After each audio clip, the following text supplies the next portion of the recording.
ታሪካችን የሚጀምረው በ1980ዎቹ እንደ አውሮፓ አቆጣጠር ላይ ሲሆን ይህ ወቅት በኢራንና በአሜሪካ መካከል ያለው ውጥረት ከፍተኛ ደረጃ ላይ የደረሰበት ጊዜ ነበር።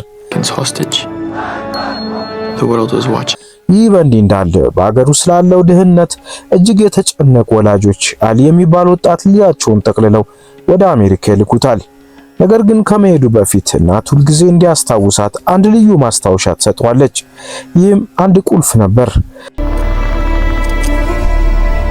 ከረጅም ጊዜ በኋላ አሊ በመጨረሻ ካሊፎርኒያ ከሚኖረው አጎቱ ሐፊዝ ጋር ለመኖር እዛው ይደርሳል። አሜሪካ ገነት የምትሆንለት መስሎት ነበር። ገና በትምህርት ቤት የመጀመሪያ ቀኑ አሊ ከክፍል ጓደኞቹ ፈጣን የዘረኝነት ጥቃት ይደርስበታል። በወቅቱ በነበረ የፖለቲካ ሁኔታ ምክንያት ሁሉም ሰው እንደ ጠላት ያየው ነበር።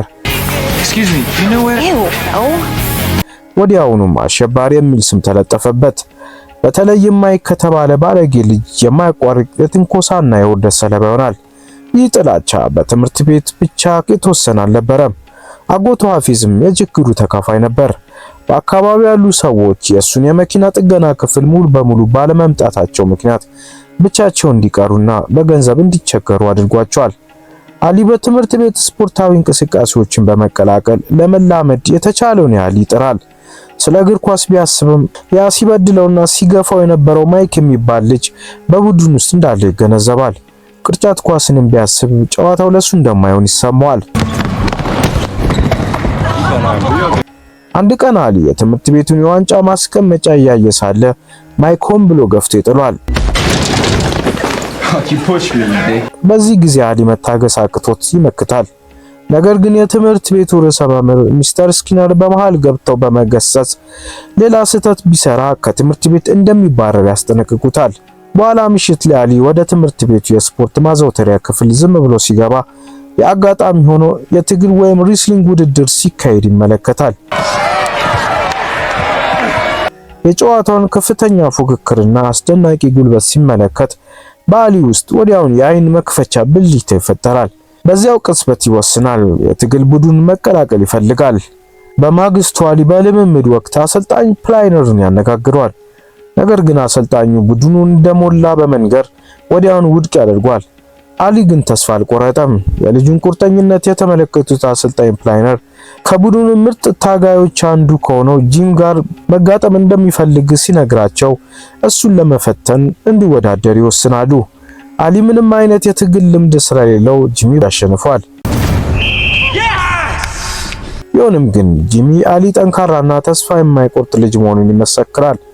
በትግል መንፈሱ የተደነቁት አሰልጣኝ በይፋ ቡድኑን እንዲቀላቀል ይፈቅዱለታል። አሊ ይህንን የምስራች ለማካፈል ወደ ቤት በደስታ ሲመለከት ግን ሌላ አስደንጋጭ ነገር ይጠብቀዋል። አጎቱ ከባድ ዜና ይነግረዋል። ገንዘብ ስለሌለው እሱን ማቆየት እንደማይችልና ወደ ኢራን ሊመልሰው እንደሚገባ ይነግረዋል። ልቡ የተሰበረው አሊ እቃዎቹን ማሸግ ይጀምራል። ነገር ግን ሐፊዝ አሊ አዲሱን የትግል ማሊያውን ይዞ ቁጭ ብሎ ያገኘዋል። ሳይታሰብ አጎት ሐፊዝ አንድ ሚስጥር ነበረው። እሱ በኢራን እያለ በርካታ ውድድሮችን ያሸነፈ የቀድሞ ፕሮፌሽናል ታጋይ ነበር። የእህቱን ልጅ ፍላጎት ሲመለከት ሐፊዝ ሐሳቡን ይለውጣል። ማንም ሰው ዳግመኛ እንዳይንቀው አሊን አሰልጣኝ ሆኖ ለማሰልጠን ይወስናል። ሐፊዝ ለአሊ ሚል የተባለውን ባህላዊ የኢራን የስፖርት መሳሪያ ወይም ከባድ የእንጨት ዘንግ ያስተዋውቋል።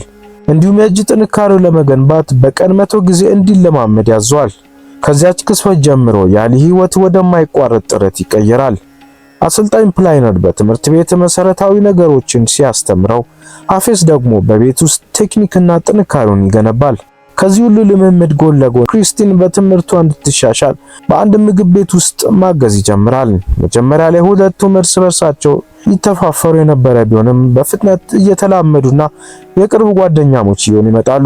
ብዙም ሳይቆይ ላይ የመጀመሪያ የትምህርት ቤቶች መካከል የትግል ውድድር ቀን ይደርሳሉ። እሱ 126 ፓውንድ የክብደት ክፍል ውስጥ ይመደባል። ወደ መሃል ሪንግ ሲቃረብ ተመልካቾቹ ጨካኝና ዘረኛ የሆኑ ስድቦቹን መጮህ ይጀምራሉ። አሊ በመጀመሪያ ዙር ክፉኛ ይቸገራል፣ ደጋግሞ ይወድቃል። ነገር ግን ሐፊዝ ከዳር ሆኖ ትኩረቱን እንዲሰበስብ በማበረታታት ሲጮህ አሊ አዲስ ጉልበት ያገኛል። ተነስቶ በበለጠ ጥንካሬ ይታገላል። በመጨረሻም አስደናቂ ድል ይቀዳጃል። የቡድን አጋሮቹ ድሉን ሲያከብሩ ርዕሰ መምህሩ ሚስተር ስኪነር ግን አንድ የኢራን ልጅ ማሸነፍ ችግር ይፈጥራል በሚል ስጋት ደስተኛ አልነበሩም። ነገር ግን አሰልጣኝ ፕላይነር ለፖለቲካው ግድ አልነበራቸውም። ከመላው ትምህርት ቤት ተወዳዳሪዎች መካከል በትክክል ያሸነፈው አሊ ብቻ ነበር። የመጀመሪያውን ድል ከተቀናጀ በኋላ አሊ በበለጠ ለመለማመድ ይዘጋጃል። 1 2 3 ነገር ግን እስካሁን ያልተሸነፈው የክፍለ ሀገሩ ሻምፒዮን ሮማን በሱ ላይ በትኩረት መከታተል መጀመሩን አሊ ጨርሶ አያውቁም ነበር። አሊ ማሸነፉን በቀጠለ ቁጥር ዝናው እየናኘ ይሄዳል። ይህ ደግሞ እስካሁን ያልተሸነፈውን የክፍለ ሀገሩ ሻምፒዮን ሮማንን እረፍት ይነሷል።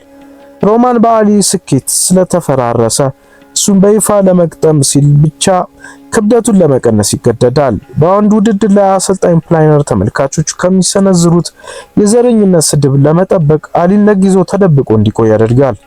እዚያ ተደብቆ ሳለ ግን አሊ ልቡን የሚሰብር ነገር ያጋጥመዋል። ጓደኛው ክሪስቲን ከሌላ ልጅ ጋር ስታወራ በስውር ይሰማታል። ያቺ ልጅ ከአሊ ጋር እየተቀጣጠራችሁ ነው ብላ ስትጠይቃት ክርስቲያን ግን ከጓደኞቿ መገለልን በመፍራት ከአሊ ጋር ያላትን ግንኙነት ትገዳለች። አልፎ ተርፎም ስለሷ አስከፊ የዘረኝነት ቃላትን ትናገራለች። በዚህ ክህደት ክፉኛ ያዘነውና የተቆጣው አሊ ይህንን ቁጭቱን ወደ ጨዋታው ይቀይረዋል። ተቃዋሚውን በጥቂት ሰከንዶች ውስጥ ብቻ ዘጭ አድርጎ በመጣል ተመልካቹን እና ርዕሰ መምህሩን ሳይቀር በአድናቆት ያስነሳቸዋል። ከጨዋታው በኋላ ግን ሮማን በልብስ መቀየሪያ ክፍል ውስጥ አሊን አግኝቶ ቀጣዩ ጨዋታቸው ቀላል እንደማይሆን በዛቻ ያስጠነቅቀዋል። አሊ ወደ ቤት ተመልሶ ስለ ሮማን ዛቻ ለአጎቱ ይነግሯል። አጎቱ ሐፊዝም የሮማንን የቀድሞ የቪዲዮ ምስሎች በጥንቃቄ ካጠና በኋላ አንድ ትልቅ ድክመት ያገኝበታል። ይህ ሚዛኑን ላለመጠበቅ ነበር። ሐፊዝ አሊ ሮማን ሊረታበት የሚችልበት ልዩ የእጅ መቆለፊያ ዘዴዎችን ያስተምረዋል። ነገር ግን አሊ ፍርሃት ይገዛዋል። ሐፊዝም ፍርሃት እንዲቆጣጠር ከፈቀድክ መቼም ቢሆን ምርጥ መሆን አትችልም በማለት ይመክረዋል። እንዲሁም በትምህርት ቤት ሁልጊዜ የሚያስፈራውን ሰው ፊት ለፊት እንዲጋፈጠው ይነግረዋል። በማግስቱ በትምህርት ቤት አሊ ያጎቱን ምክር በመስማት ሁልጊዜ ሲያንገላታ ወደ ነበረው ማይክ ያመራል። ክሪስቲን ልታናግረውና እንዳይጣላ ብትሞክርም ስለሱ መጥፎ ነገር ስታወራ የሰማውን ነግሮ ያሸማቅቃታል። ከዚያም በቀጥታ ወደ ማይክ በመሄድ በሰው ሁሉ ፊት በድፍረት ይገጥማል። በመጨረሻም ፍርሃቱን አሸንፎ ማይክን መሬት ላይ ዘርሯል። ነገር ግን ርዕሰ መምህሩ ስኪነር በመሃል ደርሰው ጸቡን አሊ እንደጀመረው ሲያውቁ ያለምንም ምሕረት አሊን ከትግል ቡድን ያባሩታል።